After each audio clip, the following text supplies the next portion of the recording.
కడగబడుతుంది. రక్తము చిందించకుండా పాపం పోవడం అనేది సాధ్యం కాదు. గొర్రెల యొక్క పాపం గాని, గొర్రెల యొక్క రక్తము గాని, ఎడ్ల యొక్క రక్తము గాని, కోళ్ళ యొక్క రక్తము గాని, ఈ యొక్క రక్తము మానవుడి యొక్క పాపాన్ని పోగొట్టలేదు.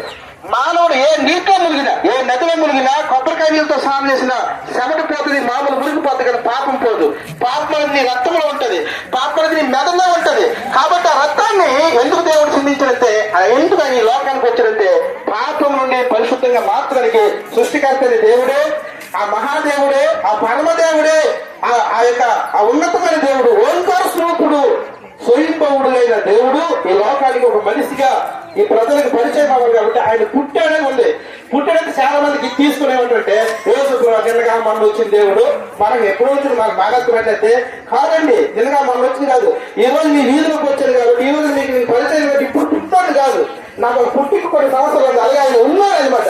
మనకు పరిచయం వచ్చాడు 2020 సంవత్సరం, అంతే తప్ప ఆయన అప్పుడు పుట్టిందేవుడు కదా. ఆయన ముందుగానే ఉన్నాడు, సృష్టి ముందుగా ఉన్నాడు. జగత్ పునాది వేయబడక ముందు కంటే ఆయన ఉన్నాడు. అనాది కాలంలో ఆయన ఉన్నాడు.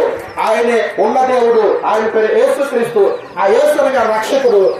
దేన్ని రక్షిస్తాడంటే మానవుల యొక్క పాపం నుండి. మన పాపం పోగొట్టుకుని ఎక్కడికెక్కడో తిరుగుతున్నాం, గుడులు గోపుడు ఎక్కడెక్కడ తిరుగుతున్నామో మనం వెతుకుతాము. అయితే దేవుడే ఈ లోకంలో మనుషులు ఎత్తుకుని వచ్చాడు. దేవుడు స్తోత్రం మనిషి దేవుడు వెతుకుతున్నాడు. వెతుకున్న మనిషి కనుకోలేదు, కానీ దేవుడే మనిషి ఎత్తుకుని వచ్చాడు. ఆయన పేరు యేసుక్రీస్తు. దేవుడు స్తోత్రం కలుగుతుంది. ఎందుకు ఆయన ఎత్తుకుందంటే మీకు చిన్న ఉదాహరణ చెప్తాను వినండి. నేను మెకానిక్ పని చేసేవాడు. ఈ రోడ్ వేస్తానండి, రోడ్ వేసిందని పేవర్ అంటారు.